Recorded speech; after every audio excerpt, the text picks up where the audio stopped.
तीसरे और चौथे दिन का कृत्य, ब्रह्म तीर्थ तथा विष्णुपद आदि की महिमा। पुरोहित वसु कहते हैं, मोहिनी, अब मैं तुम्हें गया जी में तीसरे दिन का कृत्य बतलाता हूँ, जो भोग और मोक्ष देने वाला है। उसका श्रवण गया सेवन का फल देने वाला है। ब्रह्मसर में स्नान करके पिंड सहित श्राद्ध करना चाहिए। स्नान के समय इस प्रकार कहे, स्नानम करोमि तीर्थे स्मिन् ऋणत्रय विमुक्तये श्राद्धाय पिंडदानाय तर्पणायार्थ सिद्धये। अर्थात मैं तीनों ऋणों से मुक्ति पाने, श्राद्ध, तर्पण एवं पिंडदान करने तथा अभीष्ट मनोरथों की सिद्धि के लिए इस तीर्थ में स्नान करता हूँ।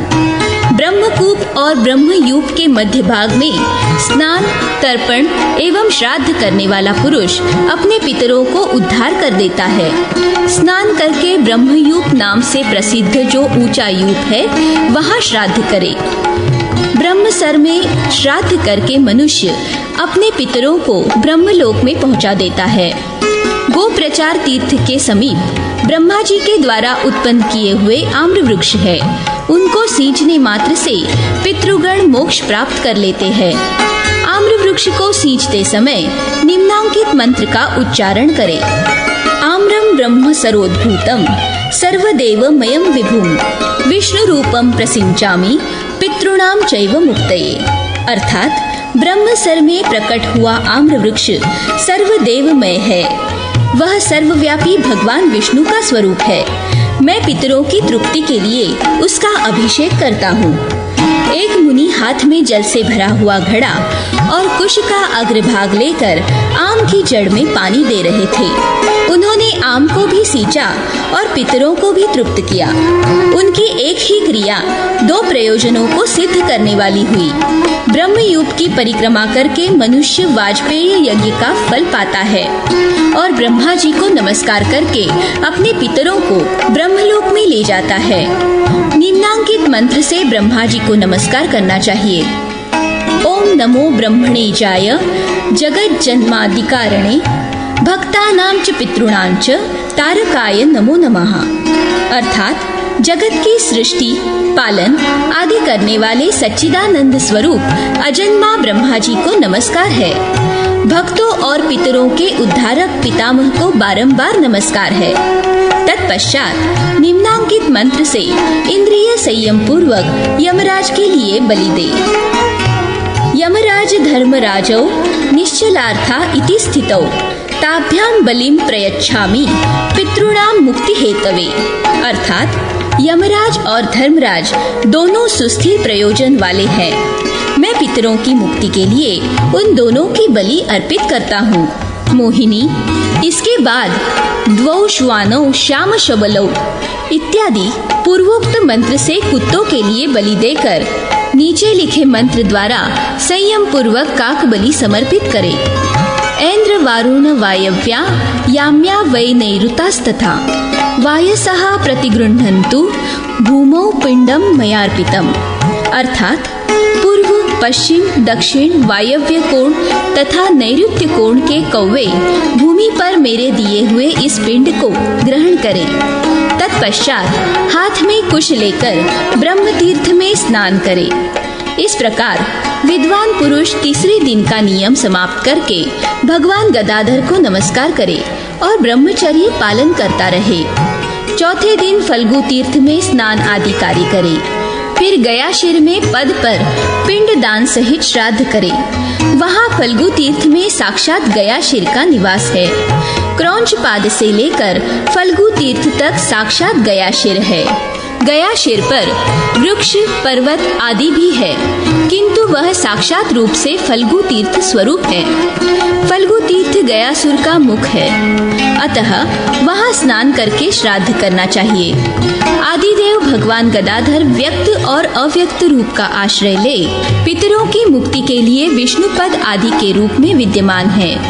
वहाँ जो दिव्य विष्णुपद है वह दर्शन मात्र से पाप का नाश करने वाला है। स्पर्श और पूजन करने पर वह पितरों को मोक्ष देने वाला है। विष्णु पद में पिंड दान पूर्वक श्राद्ध करके मनुष्य अपनी सहस्त्र पीढ़ियों का उद्धार करके उन्हें विष्णु लोक पहुंचा देता है। रुद्र पद अथवा शुभ ब्रह्म पद में श्राद्ध करके पुरुष अपने ही साथ अपनी 100 पीढ़ियों को शिव धाम में पहुंचा देता है। दक्षिणाग्नि पद में श्राद्ध करने वाला वाजपेय यज्ञ का और गार्हपत्य पद में श्राद्ध करने वाला राजसूय यज्ञ का फल पाता है। चंद्र पद में श्राद्ध करके अश्वमेध यज्ञ का फल मिलता है। सत्य पद में श्राद्ध करने से ज्योतिष्टोम यज्ञ के फल की प्राप्ति होती है। आवस्यस्त्य पद में श्राद्ध करने वाला चंद्रलोक को जाता है और इंद्र पद में श्राद्ध करके मनुष्य अपने पितरों को इंद्रलोक पहुंचा देता है। दूसरे देवताओं के जो पद है उनमें श्राद्ध करने वाला पुरुष अपने पितरों को ब्रह्मलोक में पहुंचा देता है। सब में काश्यप पद श्रेष्ठ है। विष्णु पद, रुद्र पद तथा ब्रह्म पद को भी सर्वश्रेष्ठ कहा गया है। मोहिनी, आरंभ और समाप्ति के दिन में इनमें से किसी एक पद पर श्राद्ध करना श्राद्धकर्ता के लिए भी श्रेयस्कर होता है। पूर्व काल में भीष्म जी ने विष्णु पद पर श्राद्ध करते समय अपने पितरों का आवाहन करके विधि पूर्वक श्राद्ध किया और जब वे पिंडदान के लिए उद्यत हुए उस समय गयाशिर में उनके पिता शंतनु के दोनों हाथ सामने निकल आए, परंतु भीष्म जी ने भूमि पर ही पिंड दिया क्योंकि शास्त्र में हाथ पर पिंड देने का अधिकार नहीं दिया गया है। भीष्म के इस व्यवहार से संतुष्ट होकर शंतनु बोले, बेटा तुम शास्त्रीय सिद्धांत पर दृढ़ता पूर्वक डटे हुए हो, अतः त्रिकालदर्शी हो और अंत में तुम्हें भगवान विष्णु की प्राप्ति हो। साथ ही जब तुम्हारी इच्छा हो तभी मृत्यु तुम्हारा स्पर्श करे। ऐसा कहकर शंतनु मुक्त हो गए। भगवान श्री राम रमणीय रुद्रपद में आकर जब पिंडदान करने को उद्यत हुए उस समय पिता दशरथ स्वर्ग से हाथ फैलाए हुए वहां आए, किंतु श्री राम ने उनके हाथ में पिंड नहीं दिया। शास्त्र की आज्ञा का उल्लंघन न हो जाए इसके लिए उन्होंने रुद्रपद पर ही उस पिंड को रखा। तब दशरथ ने श्री राम से कहा, पुत्र तुमने मुझे तार दिया। रुद्रपद पर पिंड देने से मुझे रुद्रलोक की प्राप्ति हुई है। तुम चिरकाल तक राज्य का शासन, अपनी प्रजा का पालन तथा दक्षिणा सहित यज्ञों का अनुष्ठान करके अपने विष्णु लोक को जाओगे। तुम्हारे साथ अयोध्या के सब लोग कीड़े मकोड़े तक वैकुंठ धाम में जाएंगे। श्री राम से ऐसा कहकर राजा दशरथ परम उत्तम रुद्रलोक को चले गए। कनकेश, केदार, नारसिंह और वामन इनकी रथ मार्ग में पूजा करके मनुष्य अपने समस्त पितरों का उद्धार कर देता है। जो गयाशिर में जिनके नाम से पिंड देते हैं उनके वे पितर यदि नरक में हो तो स्वर्ग में जाते हैं और स्वर्ग में हो तो मोक्ष लाभ करते हैं। जो गयाशिर में कंद, मूल, फल आदि के द्वारा शमी पत्र के बराबर भी पिंड देता है वह अपने पितरों को स्वर्ग लोक में पहुंचा देता है।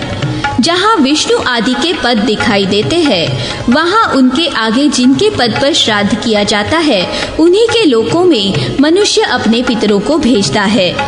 इन पदों के द्वारा सर्वत्र मुंडपृष्ठ पर्वत ही लक्षित होता है। वहाँ पूजित होने वाले पितर ब्रह्मलोक को प्राप्त होते हैं। एक मुनि मुंडपृष्ठ में क्रौंच रूप से तपस्या करते थे। उनके चरणों का चिन्ह जहाँ लक्षित होता है वह क्रौंच पद माना गया है। भगवान विष्णु आदि के पद यहाँ लिंग रूप में स्थित है। देवता आदि का तर्पण करके रुद्रपद से प्रारंभ करके श्राद्ध करना चाहिए। मोहिनी, यह चौथे दिन का कृत्य बताया गया है। इसे करके मनुष्य पवित्र एवं श्राद्ध कर्म का अधिकारी होता है और श्राद्ध करने पर वह ब्रह्मलोक का भागी होता है। शिला पर स्थित तीर्थों में स्नान और तर्पण करके जिनके लिए पिंडदान पूर्वक श्राद्ध किया जाता है वे ब्रह्मलोक को प्राप्त होते हैं और वहाँ कल्प पर्यंत सानंद निवास करते हैं। गया में 5वें दिन का कृत्य, गया के विभिन्न तीर्थों की पृथक पृथक महिमा। पुरोहित वसु कहते हैं, मोहिनी, 5वें दिन मनुष्य गदालोल तीर्थ में पूर्ववत स्नान आदि करके अक्षय वट के समीप पिंडदान पूर्वक श्राद्ध करे। वहाँ श्राद्ध आदि करके वह अपने पितरों को ब्रह्मलोक में पहुँचा देता है। वहाँ ब्राह्मणों को भोजन करावे और उनकी पूजा करे।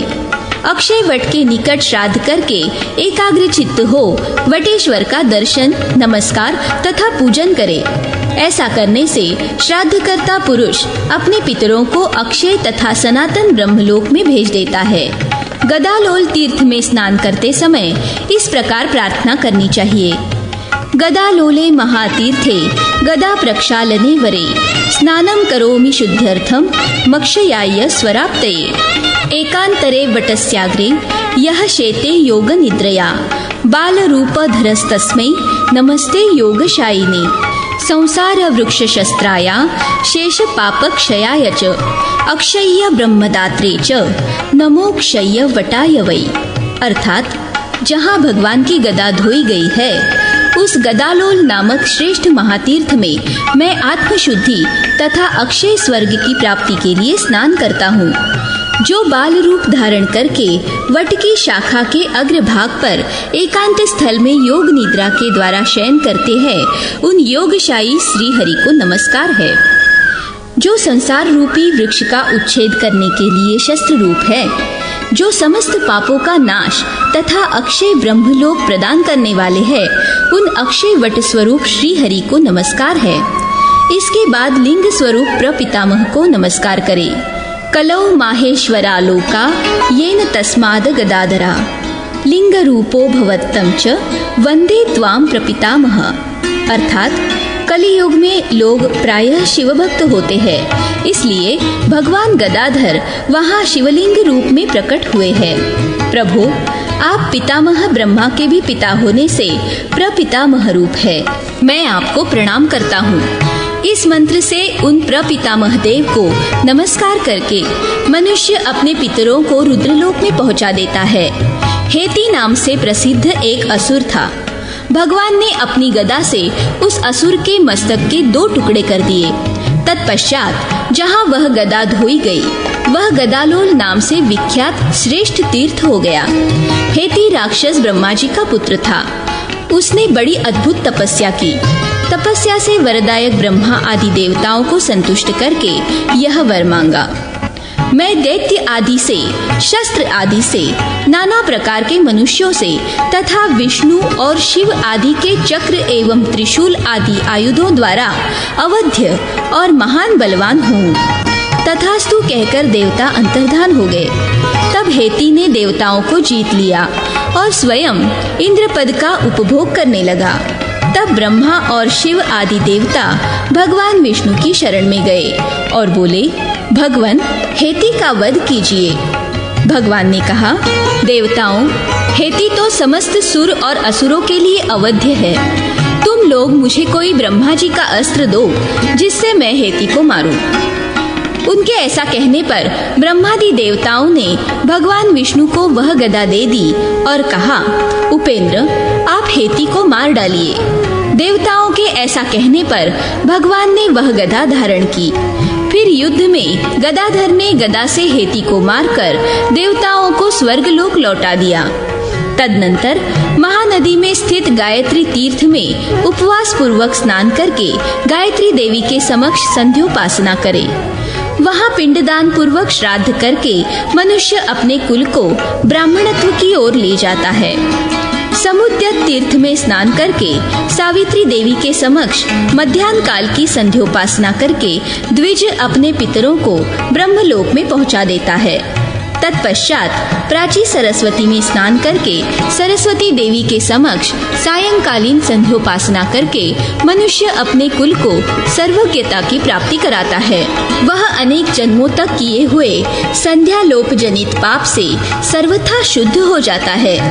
विशाला में लेलीहान तीर्थ में, भरताश्रम में पदांकित तीर्थ में, मुंड पृष्ठ में गदाधर के समीप, आकाशगंगा तीर्थ में तथा गिरिकर्ण आदि में श्राद्ध एवं पिंडदान करने वाला, गोदा वैतरणी में स्नान करने वाला एवं देव नदी में, गोप्रचार में, मानस तीर्थ में, पदस्वरूप तीर्थों में, पुष्करिणी में, गदालोल तीर्थ में, अमर तीर्थ में, कोटि तीर्थ में तथा रुक्म कुंड में पिंड देने वाला पुरुष अपने पितरों को स्वर्गलोक में पहुंचा देता है। सुलोचने, मार्कंडेयेश्वर तथा कोटीश्वर को नमस्कार करके मनुष्य अपने पितरों को तार देता है तथा पुण्यदायिनी पांडुशिला का दर्शन मात्र करने से मानव अपने नरक निवासी पितरों को पवित्र करके उन्हें स्वर्गलोक में पहुंचाता है। पांडुशिला के विषय में यह उद्गार प्रकट करके राजा पांडु अविनाशी शाश्वत पद को प्राप्त हुए थे। घृतकुल्या, मधुकुल्या, देविका और महानदी ये शिला में संगत होकर मधुस्रवा कही गई है। वहाँ स्नान करने से मानव 10,000 अश्वमेध यज्ञों का फल पाता है। दशाश्वमेध तीर्थ और हंस तीर्थ में श्राद्ध करने से श्राद्धकर्ता स्वर्गलोक में जाता है। मतंग पद में श्राद्ध करने वाला पुरुष ब्रह्मलोक का निवासी होता है। ब्रह्मा जी ने विष्णु आदि के साथ शमी गर्भ में अग्नि का मंथन करके एक नूतन तीर्थ को उत्पन्न किया जो मंथो कुंड के नाम से विख्यात है। वह पितरों को मुक्ति देने वाला तीर्थ है। वहाँ स्नान करके तर्पण और पिंडदान करने से मनुष्य मोक्ष का भागी हो जाता है। रामेश्वर और करकेश्वर को नमस्कार करके मानव अपने पितरों को स्वर्ग में भेज देता है। गया कूप में पिंडदान करने से अश्वमेध यज्ञ का फल प्राप्त होता है। भस्मकूट में भस्म स्नान करने से मनुष्य अपने पितरों का उद्धार कर देता है। निक्षिरा संगम में स्नान करने वाले मनुष्य के सारे पाप धुल जाते हैं। राम पुष्करिणी में श्राद्ध करने वाला पुरुष अपने पितरों को ब्रह्मलोक में पहुंचाता है। वशिष्ठ तीर्थ में वशिष्ठेश्वर को प्रणाम करके मनुष्य अश्वमेध यज्ञ के पुण्य का भागी होता है। धुनेकारण्य में कामधेनु पदों पर स्नान करके पिंड देने वाला पुरुष वहाँ के देवता को नमस्कार करके पितरों को ब्रह्मलोक में पहुंचाता है। कर्दमाल तीर्थ में, गया नाभि में और मुंड पृष्ठ के समीप स्नान करके श्राद्ध करने वाला पुरुष अपने पितरों को स्वर्गलोक में पहुंचा देता है। चंडी देवी को नमस्कार तथा फल्गु चंडीश नामक संगमेश्वर का पूजन करने से भी पूर्वोक्त फल की ही प्राप्ति होती है। गयागज, गयादित्य, गायत्री, गदाधर, गया और गयाशीर ये 6 प्रकार की गया मुक्ति देने वाली है। श्राद्धकर्ता जिस जिस तीर्थ में जाए वहीं जितेंद्रिय भाव से आदि गदाधर का ध्यान करते हुए ब्राह्मण के कथनानुसार श्राद्ध एवं पिंडदान करे। तदनंतर भगवान जनार्दन का विधि पूर्वक पूजन करके दही और भात का उत्तम नैवेद्य अर्पण करे। तत्पश्चात पिंडदान करके भगवत प्रसाद से ही जीवन निर्वाह करे। दैत्य के मुंड पृष्ठ पर वह शिला स्थित है, इसलिए मुंड पृष्ठ नामक पर्वत पितरों को ब्रह्मलोक देने वाला है। श्री रामचंद्र जी के वन में जाने के बाद उनके भाई भरत उस पर्वत पर आए थे। उन्होंने पिता को पिंड आदि देकर वहां रामेश्वर की स्थापना की थी। जो एकाग्र चित्त होकर वहां स्नान करके रामेश्वर को तथा राम और सीता को नमस्कार करता और श्राद्ध एवं पिंडदान देता है, वह धर्मात्मा अपने पितरों के साथ भगवान विष्णु के लोक में जाता है। शिला के दक्षिण हाथ में स्थापित मुंड पृष्ठ तीर्थ के समीप श्राद्ध आदि करने से मनुष्य अपने समस्त पितरों को ब्रह्मलोक पहुंचा देता है। कुंड ने सीतागिरी के दक्षिण पर्वत पर बड़ी भारी तपस्या की थी, अतः उनके नाम पर कुंड पृष्ठ तीर्थ विख्यात हुआ। पुण्यमय मतंग पद में पिंड देने वाला पुरुष अपने पितरों को स्वर्ग में पहुंचा देता है। शिला के बाएं हाथ में उद्यंतक गिरी की स्थापना हुई। यहाँ महात्मा अगस्त्य जी ने उदयाचल को ले आकर स्थापित किया था। वहाँ पिंड देने वाला पुरुष अपने पितरों को ब्रह्मलोक भेज देता है। अगस्त्य जी ने अपनी तपस्या के लिए वहाँ उद्यंतक नामक कुंड का निर्माण किया था। वहाँ ब्रह्मा जी अपनी देवी सावित्री और सनकादि कुमारों के साथ विराजमान है। हाहा हुहु आदि गंधर्वों ने वहाँ संगीत और वाद्य का आयोजन किया था। अगस्त्य तीर्थ में स्नान करके मध्याह्न काल में सावित्री की उपासना करने पर पुरुष कोटि जन्मों तक धनाढ्य तथा वेदवेत्ता ब्राह्मण होता है। अगस्त्य पद में स्नान करके पिंड देने वाला पुरुष पितरों को स्वर्ग की प्राप्ति कराता है। जो मनुष्य ब्रह्म योनि में प्रवेश करके निकलता है वह योनि संकट से मुक्त हो परब्रह्म परमात्मा को प्राप्त होता है। गया कुमार को प्रणाम करके मनुष्य ब्राह्मणत्व पाता है। सोमकुंड में स्नान आदि करने से वह पितरों को चंद्रलोक की प्राप्ति कराता है। काकशिला में कौओं के लिए दी हुई बलि क्षण भर में मोक्ष देने वाली है। स्वर्ग द्वारेश्वर को नमस्कार करके मनुष्य अपने पितरों को स्वर्ग से ब्रह्मलोक को भेज देता है। आकाश गंगा में पिंड देने वाला पुरुष स्वयं निर्मल होकर पितरों को स्वर्गलोक में भेज देता है। शिला के दाहिने हाथ में धर्मराज ने भस्मकुट धारण किया था, अतः वहाँ महादेव जी ने अपना वही नाम रखा है। मोहिनी, जहाँ भस्मकुट पर्वत है वही भस्म नामधारी भगवान शिव है।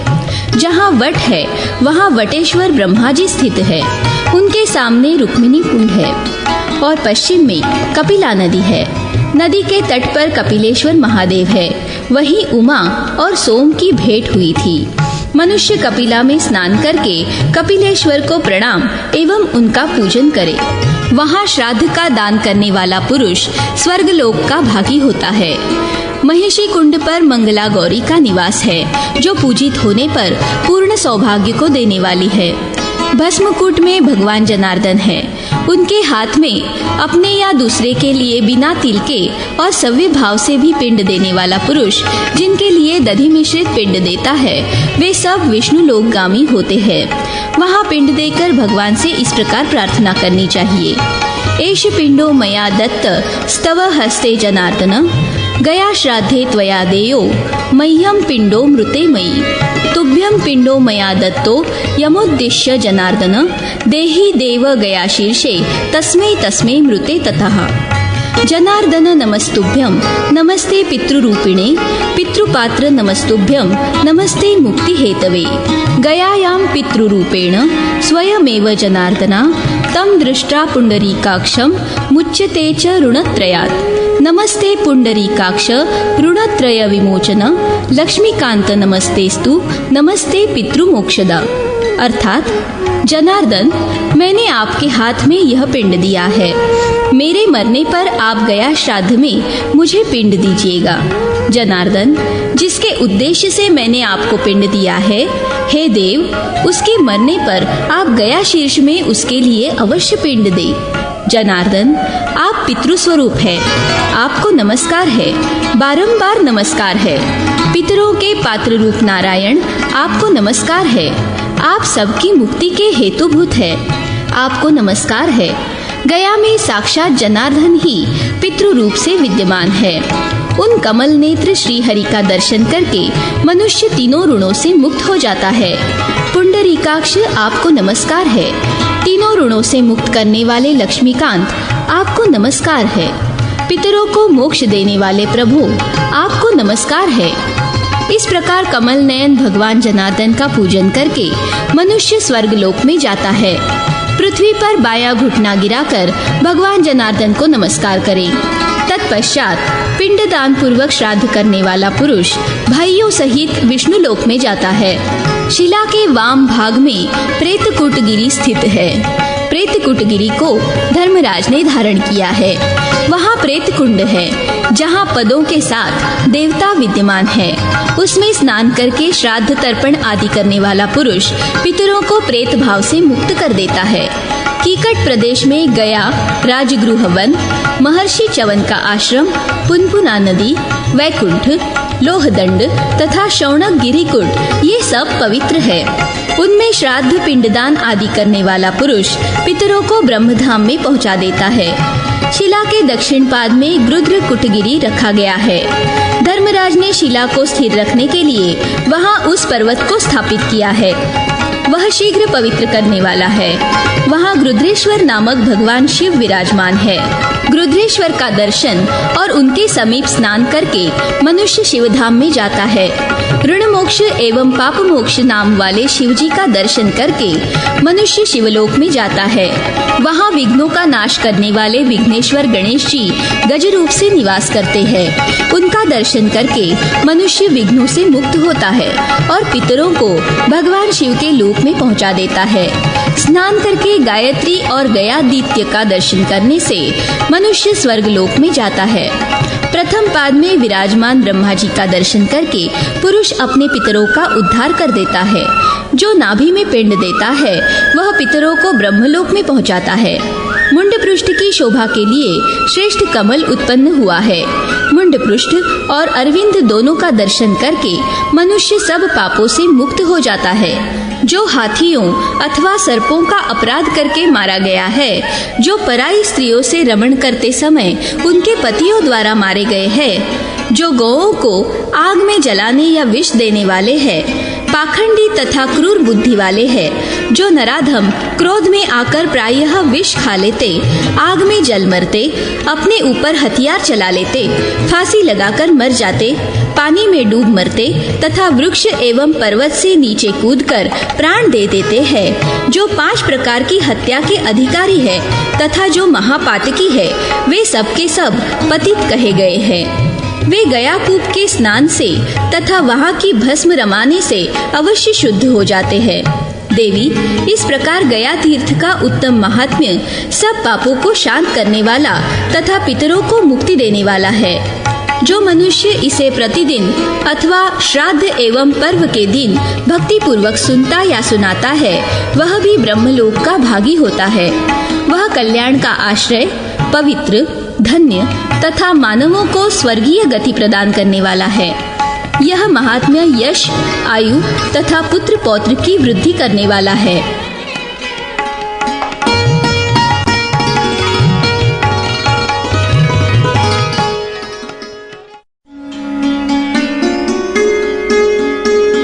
अविमुक्त क्षेत्र काशीपुरी की महिमा। मानधाता बोले, भगवन, मोहिनी ने पितरों को उत्तम गति देने वाले गया महात्म्य को सुनकर वेद वेत्ताओं में श्रेष्ठ विप्रवर वसु से पुनः क्या पूछा। वशिष्ठ जी बोले, राजन सुनो, मोहिनी ने पुनः जो प्रश्न किया वह बतलाता हूँ। मोहिनी ने कहा, लोकोद्धार परायण द्विज श्रेष्ठ, आपको बारंबार साधुवाद है। आप बड़े दयालु हैं। ब्रह्मन, मैंने गया जी का परम उत्तम पवित्र महात्म्य सुना, जो परम गोपनीय और पितरों को सद्गति देने वाला है। विप्रेंद्र, अब काशी का उत्तम महात्म्य बताइए। वशिष्ठ जी कहते हैं, मोहिनी का यह कथन सुनकर उसके पुरोहित वसु बोले, सुनो, कल्याणमयी काशीपुरी धन्य है, भगवान महेश्वर भी धन्य है, जो मुक्तिदायिनी वैष्णवपुरी काशी को श्रीहरि से मांगकर निरंतर उसका सेवन करते हैं। सनातन देव भगवान शंकर श्रीहरि के क्षेत्र में ही विद्यमान है। वे भगवान ऋषिकेश की पूजा करते हुए स्वयं भी देवता आदि से पूजित होते हैं। काशीपुरी तीनों लोकों का सार है। उस रमणीय नगरी का यदि सेवन किया जाए तो वह मनुष्यों को उत्तम गति देने वाली है। नाना प्रकार के पाप कर्म करने वाले मनुष्य भी यहाँ आकर अपने पापों का नाश करके रजोगुण रहित तथा शुद्ध अंतकरण के प्रकाश से युक्त हो जाते हैं। इसे वैष्णव क्षेत्र तथा शैव क्षेत्र भी कहते हैं। यह सब प्राणियों को मोक्ष देने वाला है। महापातकी मनुष्य भी जब भगवान शिव की नगरी काशीपुरी में आता है तब उसका शरीर संसार के सुदृढ़ बंधनों से मुक्त हो जाता है। जो पुण्यात्मा मनुष्य भगवान विष्णु या भगवान शिव के भक्त होकर सबको प्रतिदिन आदर बुद्धि से देखते हुए इस क्षेत्र में निवास करते हैं, वे शुद्ध संत पुरुष भगवान शंकर के समान है। वे भय, दुख और पाप से रहित हो जाते हैं। उनके कर्म कलाप पूर्णतः शुद्ध होते हैं और वे जन्म मृत्यु के गहन जाल का भेदन करके परम मोक्ष प्राप्त कर लेते हैं। काशी का विस्तार पूर्व से पश्चिम की ओर 2.5 योजन तक है और दक्षिण से उत्तर की ओर 80 से वर्णा तक आधे योजन का विस्तार है। शुभे 80 शुष्क नदी है। भगवान शिव ने इस क्षेत्र का यही विस्तार बताया है। काशी में जो तिमिचंडेश्वर नामक शिवलिंग है उससे उत्तरायण जानना चाहिए और शंकुकर्ण को दक्षिणायन। वह ओंकार में स्थित है। तदनंतर पिंगला नामक तीर्थ आग्नेय कोण में स्थित बताया गया है। सूखी हुई नदी जो असी नाम से प्रसिद्ध है उसी को पिंगला नाड़ी समझना चाहिए। उसी के आसपास लोकार्क तीर्थ विद्यमान है। इड़ा नाम की नाड़ी सौम्या कही गई है। उसी को वर्णा के नाम से जानना चाहिए जहाँ भगवान केशव का स्थान है। इन दोनों के बीच में सुषुम्ना नाड़ी की स्थिति कही गई है। मत्स्योदरी को ही सुषुम्ना जानना चाहिए। इस महाक्षेत्र को भगवान शिव और भगवान विष्णु ने कभी विमुक्त अर्थात परित्यक्त नहीं किया है और न भविष्य में भी कभी करेंगे। इसीलिए इसका नाम अविमुक्त है। शुभे प्रयाग आदि दुस्तर अर्थात दुर्लभ तीर्थ से भी काशी का महात्म्य अधिक है, क्योंकि वहाँ सबको अनायास ही मोक्ष की प्राप्ति होती है। निषिद्ध कर्म करने वाले जो नाना वर्ण के लोग हैं तथा महान पातकों और पापों से परिपूर्ण शरीर वाले जो घृणित चांडाल आदि है, उन सब के लिए विद्वानों ने अविमुक्त क्षेत्र को उत्तम औषध माना है। वहाँ दुष्ट, अंधे, दीन, कृपण, पापी और दुराचारी सबको भगवान शिव अपनी कृपा शक्ति के द्वारा शीघ्र ही परम गति की प्राप्ति करा देते हैं। उत्तर वाहिनी गंगा और पूर्व वाहिनी सरस्वती अत्यंत पवित्र मानी गई है। वही कपाल मोचन है। उस तीर्थ में जाकर जो श्राद्ध में पिंड दान के द्वारा पितरों को तृप्त करेंगे, उन्हें परम प्रकाशमान लोकों की प्राप्ति होती है। जो ब्रह्म हत्यारा है वह भी यदि कभी अविमुक्त क्षेत्र काशी की यात्रा करे तो उस क्षेत्र के महात्म्य से उसकी ब्रह्म हत्या निवृत्त हो जाती है। जो परम पुण्यात्मा मानव काशीपुरी में गए हैं वे अक्षय, अजर एवं शरीर रहित परमात्म स्वरूप हो जाते हैं। कुरुक्षेत्र, हरिद्वार और पुष्कर में भी वह सद्गति सुलभ नहीं है जो काशीवासी मनुष्यों को प्राप्त होती है। वहाँ रहने वाले प्राणियों को सब प्रकार से तप और सत्य का फल मिलता है, इसमें संशय नहीं है। काशीपुरी में रहने वाले दुष्कर्मी जीव वायु द्वारा उड़ाई हुई वहाँ की धूलि का स्पर्श पाकर परम गति को प्राप्त कर लेते हैं। जो 1 मास तक वहाँ जितेंद्रिय भाव से नियमित भोजन करते हुए निवास करता है, उसके द्वारा भली भांति महापाशुपत व्रत का अनुष्ठान संपन्न हो जाता है। वह जन्म और मृत्यु के भय को जीतकर परम गति को प्राप्त होता है। वह पुण्यमयी निश्रेयस गति तथा योग गति को पा लेता है। सैकड़ों जन्मों में भी योग गति नहीं प्राप्त की जा सकती, परंतु काशी क्षेत्र के महात्म्य तथा भगवान शंकर के प्रभाव से उसकी प्राप्ति हो जाती है। शुभानने, जो प्रतिदिन एक समय भोजन करके 1 मास तक काशी में निवास करता है, वह जीवन भर के पाप को 1 ही महीने में नष्ट कर देता है। जो मानव मृत्यु पर्यंत अविमुक्त क्षेत्र को नहीं छोड़ता और ब्रह्मचर्य पालन पूर्वक वहाँ निवास करता है, वह साक्षात शंकर होता है। जो विघ्नों से आहत होकर भी काशी नहीं छोड़ता, वह जरा मृत्यु तथा इस नश्वर जन्म से छूट जाता है। जो इस देह का अंत होने तक निरंतर काशीपुरी का सेवन करते हैं, वे मृत्यु के पश्चात हंसयुक्त विमान से दिव्य लोकों में जाते हैं। जिसका चित्त विषयों में आसक्त है, जिसने भक्ति और सद्बुद्धि त्याग दी है, ऐसा मनुष्य भी इस काशी क्षेत्र में मरकर फिर संसार बंधन में नहीं पड़ता। पृथ्वी पर यह काशी नामक श्रेष्ठ तीर्थ स्वर्ग तथा मोक्ष का हेतु है। जो वहाँ मृत्यु को प्राप्त होता है, उसकी मुक्ति में कोई संशय नहीं। सहस्त्रों जन्मों तक योग साधन करके योगी जिस पद को पाता है, वही परम मोक्ष रूप पद काशी में मृत्यु होने मात्र से मनुष्य प्राप्त कर लेता है। ब्राह्मण, क्षत्रिय, वैश्य, शूद्र, वर्ण संकर, म्लेच्छ, कीट, पतंग आदि पाप योनि के जीव, कीड़े, चींटियां तथा दूसरे मृग और पक्षी आदि जीव काशी में समयानुसार यानी कि अपने आप मृत्यु होने पर देवेश्वर शिवरूप माने गए हैं। शुभे, जो जीव वास्तव में वहाँ प्राण त्याग करते हैं, वे रुद्र शरीर पाकर भगवान शिव के समीप आनंद भोगते हैं। मनुष्य सकाम हो या निष्काम अथवा वह पशु पक्षी की योनि में ही क्यों न पड़ा हो, अविमुक्त क्षेत्र अर्थात काशी में प्राण त्याग करने पर वह अवश्य ही मोक्ष का भागी होता है, इसमें संशय नहीं है। जो मानव सदा भगवान शिव की भक्ति में तत्पर रहने वाले और उनके अनन्य भक्त है, उन्हीं के चिंतन में जिनका चित्त आसक्त है और भगवान शिव में ही जिनके प्राण बसते हैं, वे निस्संदेह जीवन मुक्त है। अविमुक्त क्षेत्र में मृत्यु के समय साक्षात भगवान भूतनाथ कर्म प्रेरित जीवों के कान में मंत्रोपदेश देते हैं। स्वयं भगवान श्री राम ने अत्यंत प्रसन्न चित्त हो अविमुक्त निवासी कल्याणकारी शिव से यह कहा है कि शिव, तुम जिस किसी भी मुमुर्षु जीव के दाहिने कान में मेरे मंत्र का उपदेश करोगे वह मुक्त हो जाएगा।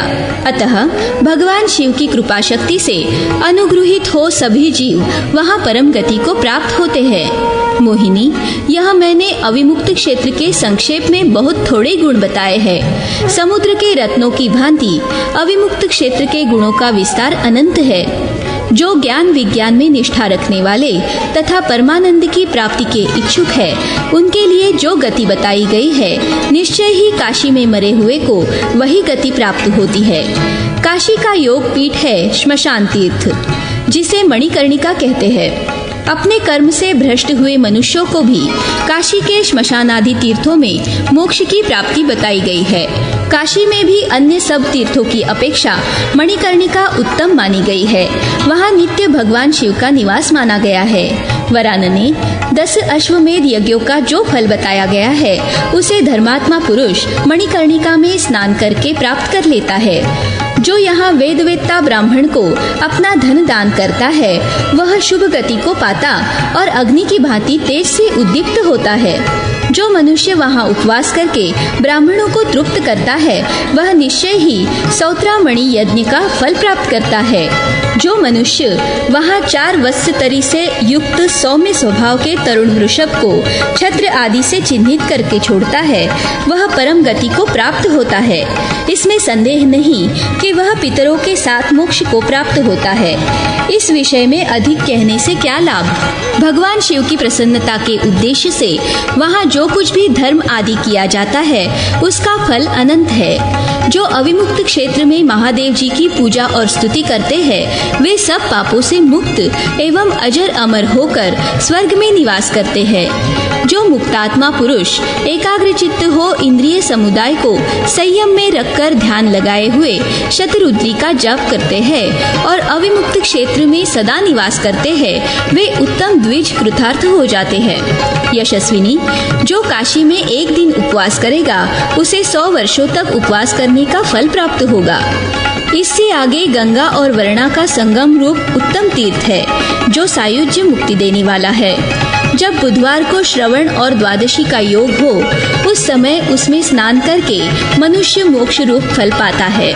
शुभानने, जो वहाँ उस समय श्राद्ध करता है, वह अपने समस्त पितरों का उद्धार करके विष्णु लोक में जाता है। गंगा के साथ वरुणा और असी का जो संगम है, वह समस्त लोकों में विख्यात है। वहाँ विधि पूर्वक अश्वदान करके मनुष्य फिर इस संसार में जन्म नहीं लेता।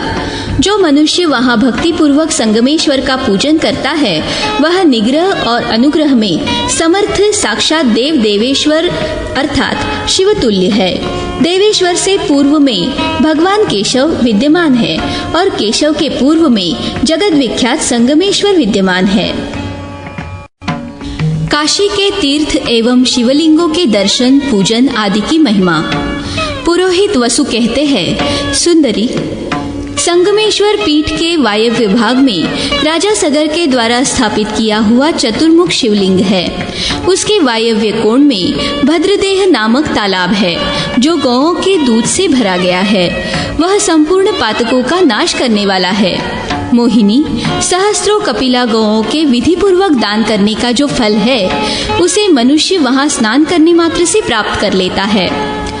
जब पूर्वा भाद्रपदा नक्षत्र से युक्त पूर्णिमा हो, उस समय वहाँ के लिए अतिशय पुण्यकाल माना गया है, जो अश्वमेध यज्ञ का फल देने वाला है। वहीं श्मशान भूमि में विख्यात देवी भीष्म चंडिका का दर्शन होता है। उनकी पूजा करने से मनुष्य कभी दुर्गति में नहीं पड़ता।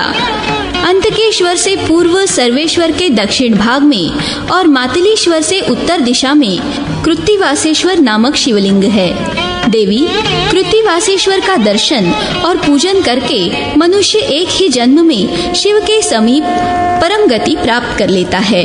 सत्य युग में पहले उसका नाम त्र्यंबकेश्वर था। त्रेता में वही कृत्तिवासेश्वर के नाम से प्रसिद्ध हुआ। द्वापर में उन्हीं भगवान शिव का नाम महेश्वर कहा जाता है तथा कलियुग में सिद्ध पुरुष उन्हें हस्तिपालेश्वर कहते हैं। यदि सनातन मोक्षप्रद तारक ज्ञान प्राप्त करने की इच्छा हो तो बारंबार भगवान कृत्तिवासेश्वर का दर्शन करना चाहिए। उन देवाधिदेव का दर्शन करने से ब्रह्म हत्यारा भी पाप मुक्त हो जाता है। उनका स्पर्श और पूजन करने पर संपूर्ण यज्ञों का फल मिलता है। जो उन सनातन महादेव जी का बड़ी श्रद्धा से पूजन करते हैं और फाल्गुन कृष्णा चतुर्दशी को एकाग्र चित्त हो फूल, फल, बिल्वपत्र, उत्तम और साधारण भक्ष्य पदार्थ, दूध, दही, घी, मधु और जल से उस उत्तम शिवलिंग का अर्चन तथा डमरू के डिंडिम घोष, नमस्कार, नृत्य, गीत, अनेक प्रकार के मुखवाद्य, स्तोत्र एवं मंत्रों द्वारा शुभ स्वरूप भगवान शिव को तृप्त करते हैं और मोहिनी एक रात उपवास करके परम भक्ति भाव से पूजन करके श्री महादेव जी को संतुष्ट करते हैं, वे परम पद को प्राप्त कर लेते हैं। जो चैत्र मास की चतुर्दशी को परमेश्वर शिव की पूजा करता है वह धन के स्वामी कुबेर के समीप जाकर उन्हीं की भांति क्रीड़ा करता है। जो वैशाख की चतुर्दशी को पवित्र चित्त से भगवान शिव की अर्चना करता है वह स्वामी कार्तिकेय के लोक में जाकर उन्हीं का अनुचर होता है। जो ज्येष्ठ मास की चतुर्दशी को श्रद्धा पूर्वक भगवान शंकर की पूजा करता है वह स्वर्ग लोक में जाता है और प्रलय काल आने तक वहां निवास करता है। भद्रे, जो आषाढ़ मास की चतुर्दशी को पवित्र भाव से कृत्तिवासेश्वर शिव की पूजा करता है वह सूर्य लोक में जाकर इच्छानुसार क्रीड़ा करता है। जो श्रावण की चतुर्दशी को वहां प्रकट हुए कामेश्वर शिव की पूजा करता है उसे भगवान शिव वरुण लोक देते हैं। जो भाद्रपद मास की चतुर्दशी को भांति भांति के पुष्पों और फलों द्वारा भगवान शंकर की पूजा करता है उसे इंद्र का सालोक्य प्राप्त होता है। जो अश्विन कृष्ण चतुर्दशी को भगवान शिव की पूजा करता है वह पितरों के लोक में जाता है। जो कार्तिक मास की चतुर्दशी को देवेश्वर महादेव जी की पूजा करता है वह चंद्रलोक में जाकर जब तक इच्छा हो तब तक वहां क्रीड़ा करता है। जो मार्गशीर्ष कृष्ण चतुर्दशी को पिनाकधारी भगवान शिव की पूजा करता है वह भगवान विष्णु के लोक में जाता है और वहां अनंत काल तक क्रीड़ा सुख में निमग्न रहता है। जो पौष मास में प्रसन्न चित्त होकर भगवान शिव की अर्चना करता है वह नैऋत्य लोक में जाता है और निरुति के साथ ही आनंद का अनुभव करता है। जो माघ मास में सुंदर पुष्प एवं मूल, फल आदि के द्वारा भगवान शंकर की आराधना करता है वह संसार सागर का त्याग करके भगवान शिव के लोक में जाता है। अतः यदि शिवधाम में जाने की इच्छा हो तो यत्न पूर्वक कृत्तिवासेश्वर का पूजन तथा अविमुक्त क्षेत्र में निवास करना चाहिए। काशी में व्यासेश्वर के पश्चिम घंटा कर्ण अर्थात कर्ण घंटा नामक सरोवर है। देवी, उस सरोवर में स्नान करके व्यासेश्वर का दर्शन करने से मनुष्य की जहाँ कहीं भी मृत्यु हो उसे काशी में मरने का ही फल प्राप्त होता है। मोहिनी, यदि मनुष्य दंडघाट तीर्थ में स्नान करके अपने पितरों का तर्पण करे तो उसके नरक निवासी पितर वहां से निकलकर पितृलोक में चले जाते हैं। देवी, जो पापकर्मी मनुष्य पिशाच योनि को प्राप्त हो गए हैं उनके लिए यदि वहां पिंडदान किया जाए तो उनका उस पिशाच शरीर से उद्धार हो जाता है। उस घाट के दर्शन से मानव कृतकृत्य हो जाता है। वहीं लोक को कल्याण प्रदान करने वाली ललिता देवी विराजमान है। यह मनुष्य जन्म दुर्लभ है, विद्युत पात के समान चंचल है। उसे पाकर जिसने ललिता देवी का दर्शन कर लिया उसे जन्म का भय कहाँ से हो सकता है। पृथ्वी की परिक्रमा करके मनुष्य जिस फल को पाता है वही फल उसे काशी में ललिता देवी के दर्शन से मिल जाता है। प्रत्येक मास की चतुर्थी को उपवास करके ललिता देवी की पूजा और उनके समीप रात में जागरण करे। देवी, ऐसा करने से उसे संपूर्ण समृद्धियां प्राप्त होती है। मोहिनी, तीनों लोकों द्वारा पूजित नलकुबरकेश्वर सब सिद्धियों के दाता है। उनकी पूजा करके मनुष्य कृतकृत्य हो जाता है। देवी, उनके दक्षिण भाग में मणिकर्णी नाम से प्रसिद्ध शिवलिंग है। उसके आगे एक महान तीर्थ अर्थात जलाशय है जो सब पापों का नाश करने वाला है। भगवान मणिकर्णेश्वर कुंड में विराजमान है। उनका दर्शन, नमस्कार और पूजन करने से फिर गर्भ में निवास नहीं करना पड़ता। मणिकर्णेश्वर के दक्षिण पार्श्व में गंगा जी के जल में स्थापित परम उत्तम गंगेश्वर लिंग है। उसकी पूजा करने से देवलोक की प्राप्ति होती है। मोहिनी, अब मैं काशी के दूसरे मंदिर का वर्णन करता हूँ, जहाँ देवाधिदेव महादेव जी का रुचिर एवं अभिष्ट स्थान है। सुभगे, पूर्व काल में कुछ राक्षस भगवान चंद्रमौली का शुभ लिंग साथ ले अंतरिक्ष मार्ग से बड़ी उतावली के साथ जा रहे थे। जिस समय वह शिवलिंग इस काशी क्षेत्र में पहुंचा, उस समय महादेव जी ने सोचा, क्या उपाय किया जाए जिससे मेरा अविमुक्त क्षेत्र से वियोग न हो। शुभे, देवेश्वर भगवान शिव इस बात का विचार कर ही रहे थे कि उस स्थान पर मुर्गे का शब्द सुनाई दिया। देवी, उस शब्द को सुनकर राक्षसों के मन में भय समा गया और वे प्रातःकाल उस शिवलिंग को वहीं छोड़कर वहां से भाग गए। राक्षसों के चले जाने पर वही अत्यंत रुचिर एवं सुंदर स्थान में वह लिंग स्थित हुआ। साक्षात देव भगवान शिव उस अविमुक्त क्षेत्र में उस शिवलिंग के रूप में विराजमान हुए, इसीलिए उसे अविमुक्त कहते हैं। उस समय देवताओं ने महादेव जी का नाम अविमुक्त रख दिया, जो परम पवित्र अक्षरों से युक्त है। जो प्राणी वहाँ मृत्यु को प्राप्त होते हैं, वे स्थावर हो या जंगम, उन सबको वह शिवलिंग मोक्ष देने वाला है। भगवान अविमुक्त के दक्षिण भाग में एक सुंदर बावड़ी है। उसका जल पीने से इस लोक में पुनरावृत्ति नहीं होती। जिन मनुष्यों ने उक्त बावड़ी का जल पिया है, वे कृतार्थ है। उन्हें निश्चय ही तारक ज्ञान प्राप्त होता है। मनुष्य बावड़ी के जल में स्नान करके यदि दंडकेश्वर एवं अविमुक्तेश्वर का दर्शन करे, तो वह क्षण मात्र में कैवल्य मोक्ष का भागी होता है। काशीपुरी, श्मशान घाट, अविमुक्त स्थान और अविमुक्तेश्वर लिंग का दर्शन करके मनुष्य शिवगुणों का अधिपति होता है। अविमुक्तेश्वर लिंग का दर्शन करने से मानव संपूर्ण पापों, रोगों तथा पशुपाश अर्थात जीव के अज्ञानमय बंधन से मुक्त हो जाता है। अविमुक्त के आगे एक शिवलिंग स्थित है, जिसका मुख पश्चिम की ओर है। भद्रे, वह लक्षणेश्वर नाम से विख्यात है। उसके दर्शन मात्र से मनुष्य ज्ञानी हो जाता है। देवी, उसके उत्तर में चतुर्मुख लिंग है, जो चतुर्थेश्वर के नाम से प्रसिद्ध है। वह श्रेष्ठ शिवलिंग पाप भय का निवारण करने वाला है। वाराणसी नामक क्षेत्र पृथ्वी पर प्राणियों के लिए मुक्तिदायक है। उसमें भी अविमुक्तेश्वर तो जीवन मुक्त कहा गया है। वह जीवन मुक्ति देने वाला है। काशी में जहाँ कहीं भी जो रह चुका है, उसके लिए गणपति पद की प्राप्ति बताई गई है, और जो वहाँ प्राण त्याग करता है, वह आत्यंतिक मोक्ष को प्राप्त करता है। उपर्युक्त सीमा के भीतरी क्षेत्र में प्रथम आवरण बताया गया है। द्वितीय आवरण में पूर्व दिशा में मणिकर्णिका है। उस स्थान में 7 करोड़ शिवलिंग विद्यमान है।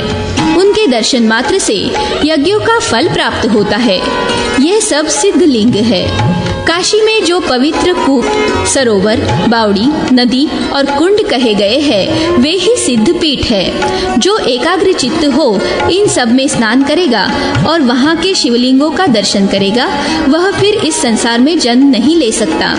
पृथ्वी पर और अंतरिक्ष में जो जो तीर्थ है, उनमें मुख्य तीर्थों का मैंने तुमसे वर्णन किया है। वरारोहे, तीर्थ यात्रा को सब पापों का नाश करने वाली कहा गया है। काशी यात्रा का काल। यात्रा काल में यात्रियों के लिए आवश्यक कृत्य, अवान्तर तीर्थ और शिवलिंगों का वर्णन। पुरोहित वसु कहते हैं, मोहिनी, अब मैं यात्रा काल का वर्णन करता हूँ, जिसे देवता आदि ने नियत किया है। वह यात्रा यथा योग्य फल की प्राप्ति कराने वाली है। पूर्व काल में देवताओं ने काशी में रहकर चैत्र मास में यह यात्रा की थी। वे काम कुंड पर स्थित होकर स्नान एवं पूजन में तत्पर रहते थे। शुभानने, ज्येष्ठ मास में रुद्रावास कुंड पर स्नान पूजा में तत्पर रहने वाले सिद्धों ने वहाँ की शुभ यात्रा की है। गंधर्वों ने आषाढ़ मास में यहाँ की यात्रा की थी। वे प्रियादेवी कुंड पर रहकर स्नान पूजन किया करते थे। मोहिनी, विद्याधरों ने श्रावण मास में यह यात्रा की थी। वे लक्ष्मी कुंड पर रहकर स्नान पूजन करते थे। वरानने, यक्षों ने अश्विन मास में यह यात्रा संपन्न की है। वे मार्कंडेय कुंड पर रहकर स्नान पूजन में संलग्न थे। मोहिनी, नागों ने मार्गशीर्ष मास में यह यात्रा की है। वे कोटि तीर्थ में रहकर स्नान पूजन आदि करते थे। शुभलोचने, गुह्यकों ने कपाल मोचन तीर्थ में रहकर स्नान, ध्यान एवं पूजन आदि करते हुए पौष मास में यहाँ की यात्रा संपन्न की है। शोभने, पिशाचों ने फाल्गुन मास में काशी की यात्रा की थी। वे कालेश्वर कुंड पर रहकर स्नान पूजन आदि में तत्पर रहते थे।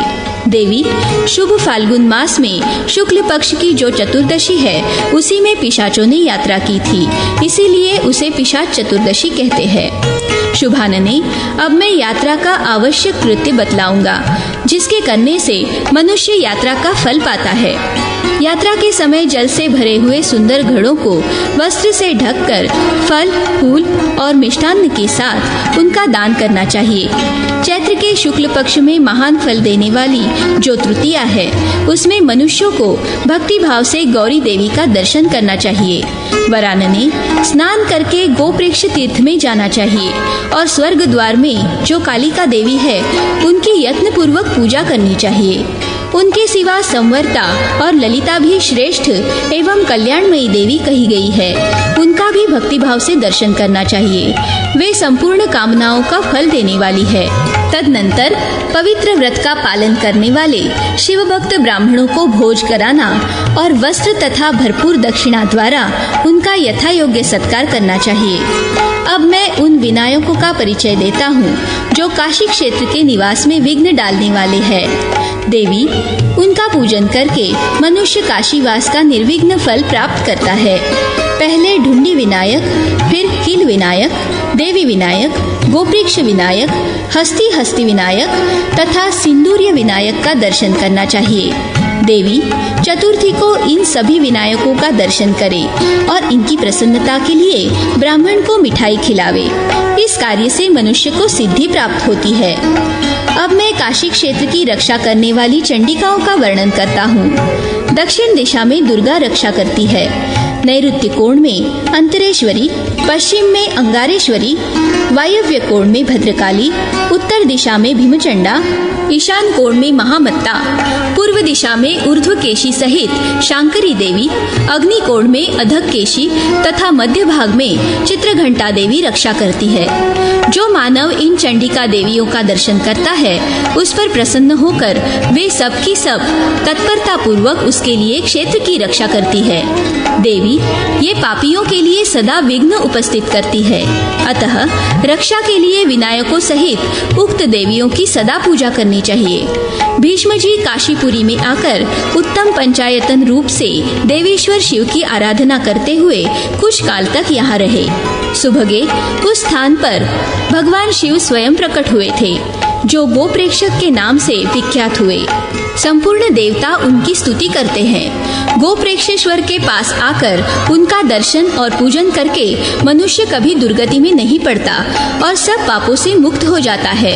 एक समय वन की गौएं दावानल से दग्ध हो इधर उधर भटकती हुई इस कुंड के समीप आई और यहाँ का शीतल जल पीकर शांत हुई। तब से यह कपिलारुद्र कहलाता है। यहाँ प्रकट होकर साक्षात भगवान शिव वृषध्वज नाम से विख्यात हुए। भगवान शिव ने न केवल वहाँ निवास किया, वे वहाँ सबको प्रत्यक्ष दर्शन देते हुए शिवलिंग रूप में विराजमान है। जो एकाग्र चित्त हो इस कपिलारुद्र तीर्थ में स्नान करके वृषध्वज शिव का दर्शन करता है वह संपूर्ण यज्ञों का फल पाता है। वह स्वर्गलोक में जाता है। भगवान वृषध्वज की पूजा करके वहाँ मरा हुआ पुरुष शिवरूप हो जाता है अथवा शरीर भेद से अत्यंत दुर्लभ शिवगण का स्वरूप धारण करता है। इसी प्रदेश में गौओं ने स्वयं ब्रह्मा जी के अनुरोध से संपूर्ण लोकों की शांति के लिए तथा सबको पवित्र करने के उद्देश्य से अपना दुग्ध दान किया था, जिससे भद्रदोह नामक सरोवर प्रकट हुआ जो पवित्र, पापहारी एवं शुभ है। उस स्थान में स्नान करने वाला मनुष्य साक्षात वागीश्वर होता है। वहाँ परमेष्ठी ब्रह्मा जी ने स्वयं ले आकर एक शिवलिंग स्थापित किया है। फिर ब्रह्मा जी से लेकर भगवान विष्णु ने दूसरा शिवलिंग स्थापित किया, जो हिरण्यगर्भ के नाम से वहाँ विद्यमान है। तदनंतर ब्रह्मा जी ने पुनः इसी कारण से स्वर्लोकेश्वर नाम शिवलिंग स्थापित किया, जो स्वर्गीय लीला का दर्शन कराने वाला है। देवताओं के स्वामी उन स्वर्लोकेश्वर का दर्शन करके मनुष्य शिवलोक में प्रतिष्ठित होता है। यहाँ प्राण त्याग करने से फिर कभी संसार में जन्म नहीं लेता। उसकी वह अक्षय गति होती है जो केवल योगियों के लिए सुलभ बताई गई है। भूमंडल के उसी प्रदेश में देवताओं के लिए कंटक रूप दैत्य व्याघ्र का रूप धारण करके रहता था। वह बड़ा बलवान और अभिमानी था। भगवान शंकर ने उसे मारा और उस स्थान पर व्याघ्रेश्वर के नाम से प्रसिद्ध होकर नित्य निवास किया। उन देवेश्वर का दर्शन करके मनुष्य कभी दुर्गति में नहीं पड़ता। हिमवान के द्वारा स्थापित एक शिवलिंग है जो शैलेश्वर के नाम से विख्यात है। भद्रे, शैलेश्वर का दर्शन करके मनुष्य कभी दुर्गति में नहीं पड़ता। उत्पल और विदल नाम के जो दो दैत्य ब्रह्मा जी के वरदान से बलोन्मत्त हो रहे थे, वे दोनों स्त्री विषयक लोलुपता के कारण पार्वती जी के हाथों से मारे गए। एक शांग धनुष से मारा गया और दूसरा कुंतक अर्थात भाले से। इन दोनों शस्त्रों के नाम पर दो शिवलिंग स्थापित किए गए हैं। भद्रे, जो मनुष्य श्रेष्ठ स्थान में विद्यमान उक्त दोनों लिंगों का दर्शन करता है, वह जन्म जन्म में सिद्ध होकर कभी शोक नहीं करता। देवताओं ने उनके सब ओर बहुत से शिवलिंग स्थापित किए हैं। उनका दर्शन करके मनुष्य देह त्याग के पश्चात भगवान शिव का गण होता है। वाराणसी नदी परम पवित्र और सब पापों का नाश करने वाली है। यह इस पवित्र क्षेत्र को सुशोभित करके गंगा में मिली है। उसके संगम पर ब्रह्मा जी ने उत्तम शिवलिंग की स्थापना की है, जो संगमेश्वर के नाम से संसार में विख्यात है। उसका दर्शन करना चाहिए। शुभे, जो मानव इन देव नदियों के संगम में स्नान करके संगमेश्वर का पूजन करता है, उसे जन्म लेने का भय कैसे हो सकता है। भद्रे, भृगुपुत्र शुक्राचार्य ने यहाँ एक शिवलिंग स्थापित किया है, जो शुक्रेश्वर के नाम से विख्यात है। संपूर्ण सिद्ध और देवता भी उसकी पूजा करते हैं। इसका दर्शन करके मनुष्य तत्काल सब पापों से मुक्त हो जाता है और मरने पर फिर इस संसार में जन्म नहीं लेता। मोहिनी, महादेव जी ने यहाँ जम्बुक नामक दैत्य का वध किया था। तत्संबंधी शिवलिंग का दर्शन करके मानव संपूर्ण कामनाओं को प्राप्त कर लेता है। इंद्र आदि देवताओं के द्वारा स्थापित किए हुए इन शिवलिंगों को तुम पुण्यलिंग समझो। ये समस्त कामनाओं के देने वाले हैं। मोहिनी, इस प्रकार इस अविमुक्त क्षेत्र में मैंने तुम्हें ये सब शिवलिंग बताए हैं।